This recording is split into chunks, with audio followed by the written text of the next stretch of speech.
अशोक जी, आज का जो कार्यक्रम आपने रखा 14 और 15 के दो कार्यक्रम आपने रखे थे, कल के कार्यक्रम समापन के बाद आज का जो कार्यक्रम है उसके बारे में बताएं सर।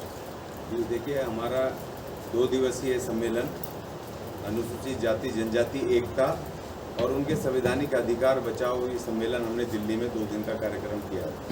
हमारे संगठन के पूरे देश से अलग अलग राज्यों से जो हमारे पदाधिकारी हैं संगठन के, अनुसूचित जाति जनजाति अधिकार मोर्चा के, वो सब आए हैं यहाँ पर डेलीगेट बन के।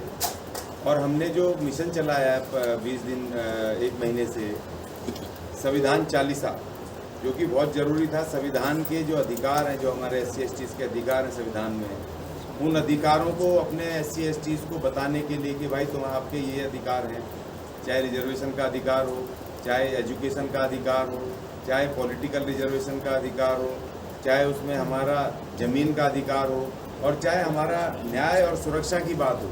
तो उन सब चीज़ों को लेके, उन अधिकारों को लेके हम पूरा जनजागरण कर रहे हैं संविधान चालीसा के माध्यम से। और मैंने खुद 15 दिन दिल्ली में पूरा 15 दिन साइकिल चला के और करीब 700 साढ़े 700 किलोमीटर हम दिल्ली में अलग अलग इलाकों में घूम करके हमने लोगों को अवेयर किया, पर्चे बांटे, उनको समझाया। और कल जो 14 तारीख को जंतर मंतर पे एक ऐतिहासिक कार्यक्रम हुआ है, जिसमें कि सैकड़ों की तादाद में लोग थे, पूरे दिल्ली और पूरे देश से आए थे। पंजाब से तो भारी संख्या में लोग आए, और तमाम हरियाणा से, उत्तर प्रदेश से, अपने महाराष्ट्र से, बंगाल से, और सारी जगह से हमारे इसमें लोग आए, पार्टिसिपेशन किया।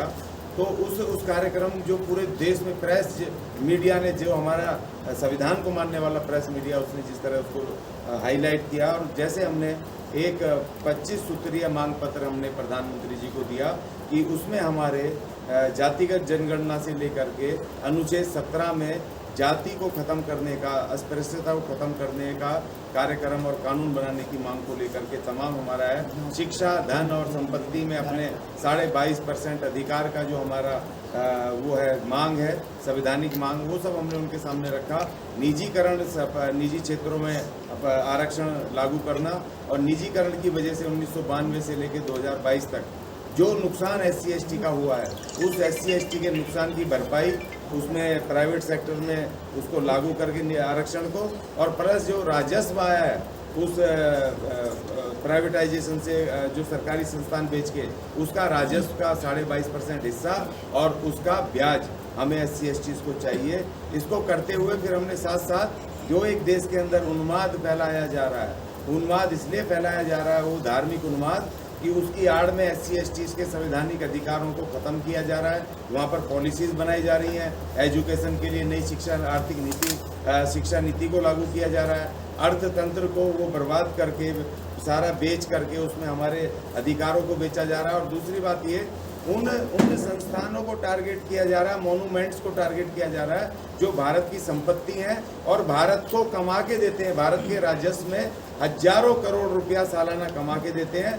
और वो इसलिए कर रहे हैं ये, क्योंकि उस राजस्व में 22.5% जो भी सरकार के पास पैसा आता है अलग अलग संसाधनों से, चाहे वो टैक्स से हो, टूरिज्म से हो, चाहे वो अपने घरेलू उत्पाद से हो, GDP से हो, जिस भी तरीके से पैसा भारत के खजाने में आता है, उसका 22.5% हिस्सा SC ST का होता है। उनके विकास पे, शिक्षा पे, रोजगार पे, उनके ऊपर खर्चा होता है। तो ये उस सब चीज़ को ख़त्म करना चाहते हैं, चाहे वो सरकारी संस्थानें हो, चाहे वो उसकी मोनूमेंट्स हो, ताजमहल, कुतुब मीनार, लाल किला, और दूसरे जो मोनूमेंट्स हैं जो सरकार को कमा के देते हैं और उसमें हमारा हिस्सा होता है, उन सब संसाधनों को ख़त्म कर देना चाहते हैं। फिर ये कहेंगे देखो हमारा पैसा ही नहीं है, हम कहाँ से आपको दें। अब ये देखिए, ये 5 खाली मोनूमेंट्स, एक दिल्ली का ये कुतुब मीनार, लाल किला, और आगरा का आगरा फोर्ट, और वहाँ का ताजमहल, और फतेहपुर सीकरी, इन्होंने 2017 और से लेकर के 2019 तक, इन 3 सालों के अंदर 200 करोड़ रुपए का राजस्व भारत के खजाने में दिया। अब ये किसी इसको मंदिर बना देंगे, या उसको कुतुब मीनार को विष्णु स्तंभ बना देंगे, तो किसी पंडित जी के कहाँ घर में जाएगा वो पैसा? वो हमारे काम तो नहीं आएगा ना। भारत के विकास में तो वो काम नहीं आएगा। तो हमने इसलिए भी ये संविधान चालीसा को, हनुमान चालीसा की वो आड़ में जिस तरह से ये हमें गुमराह कर रहे हैं इस जनता को, SC ST के लोगों को, हमने कहा संविधान चालीसा हमें शक्ति देता है, अधिकार देता है, और इसीलिए संविधान चालीसा का पाठ हमने शुरू किया और इसको पूरी देश में हम फैला रहे हैं, पूरी तेजी के साथ फैला रहे हैं। और तमाम हमारे संगठन, जन संगठन, हमारे नेता यहाँ बैठे हैं। हमारी बहन डॉक्टर चंद्रकला सिंह जी जो प्लेबैक सिंगर हैं वो भी यहाँ से आई हैं, और तमाम हमारे आदिवासी नेता राजू दादोड़ा जी, हमारी कमलेश बहन जी, और चंडीगढ़ से हमारे टांक साहब, दिलबाग टांक साहब, और हमारी मीना श्रीलाल जी बहन जी, और जो हमारे अनुसूचित जाति जनजाति के और दिल्ली डेमोक्रेटिक अलायंस के जितने भी हमारे पदाधिकारी हैं वो तमाम, चाहे बहन शशिराज जी हों और चाहे तमाम हमारे मयूर भाई हों, तुषार जी और तमाम धर्मवीर जी,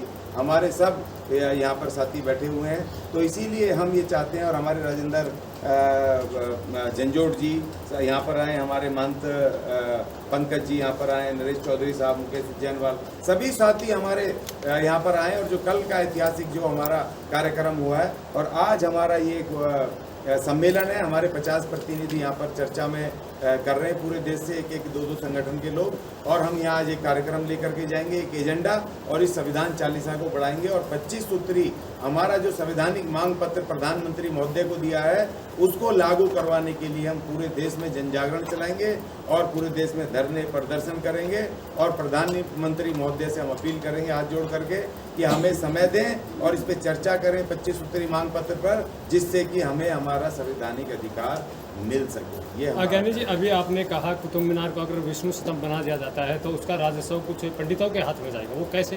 क्योंकि बड़े बड़े मंदिर जो हैं उनका राजस्व तो सरकार के हाथ में ही है। जी नहीं, कोई सा एक मंदिर बताओ जिसका राजस्व सरकार के खाते में, कोई भी देख लो बड़ा मंदिर, नाम बताओ।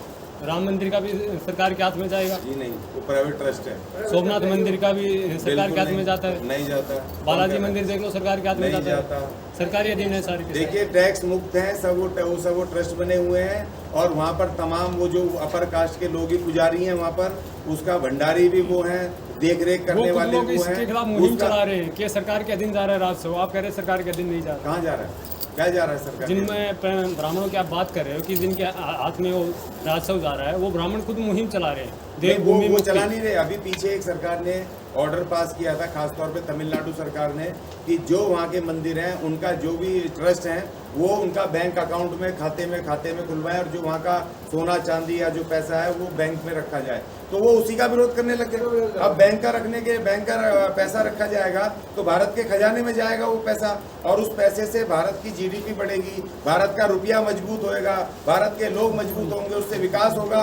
उन पुजारियों को उस बात से भी तकलीफ है कि वो ये नहीं कह रही सरकार की भाई हमें दे दो, या इसमें प्राइवेट दलितों को बिठा दो, किसी को बिठा दो। वो उस ट्रस्ट को कह रहे हैं कि खाता खोलो और ये पैसा सोना चांदी वहां रखो, वो उसका विरोध कर रहे हैं। वो इस बात का नहीं, सरकार नहीं ले रही अपने हाथ में।